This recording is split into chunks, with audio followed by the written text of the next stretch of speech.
So, Ozzy, I mean, tell us about, the Black Sabbath reunion shows. Well, How it's did the reunion come about? well, it's not a new thing. It's been ever since the day I left. I mean, I never. What the weirdest thing about the whole thing is when we were together, we never got a good review on in either gigs or records or anything worth a shit. Apart from when we used to sell records, the management were keeping us down or ripping us off. We never knew how popular we really were because we always told it always conned emotionally.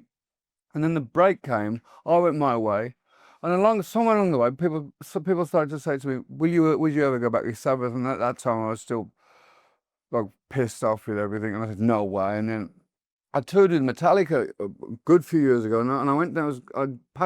Walked down the drive to the gig, and I'd hear them playing old Black Sabbath stuff, and I thought they were taking the piss. And I said to I see, there's me. I don't listen. I don't read newspapers. I don't watch MTV much or whatever.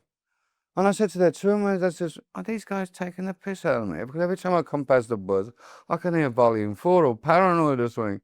And the guy goes, "You're joking? That far? You couldn't be any further away from the truth. I think you're gods." I said, "What do you mean?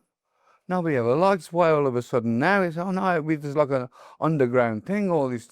And so as it goes along. But now, it's kind of grown into everybody says, "What is your influence?" Is Black Sabbath, and I listen to them and I go, I can't see where the influence is. Mind you, saying that, though, my influence is with the Beatles, and you couldn't see the Beatles with Black Sabbath, But it's sort of it's underground growth, and all these young bands now. And we were on the Ozfest were saying we were doing the sets. I did the Sabbath sets, minus Bill Ward, but he will be doing the NEC, I hope.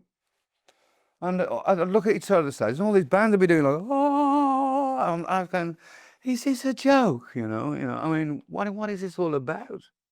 But I'm flabbergasted by it all. It's like 30 years ago. It's like we had an idea, and 30 years later, it's still a good idea, and it's kind of took on its own steam, and that's another aspect of the industry which never ceases to amaze me that with time, look, you need to think how many things have happened in 30 years which have been huge phenomenons, like the Bon Jovis, the Kiss, the all the big things that have happened, the Spice Girls now, and Oasis and whatever, and yet this Sabbath thing suddenly pops up again. Not as big as the Spice Girls. I'm not saying that for the slightest, but it's still alive. We just sold the NEC, so you told me, 2 days there, which is blowing my head off.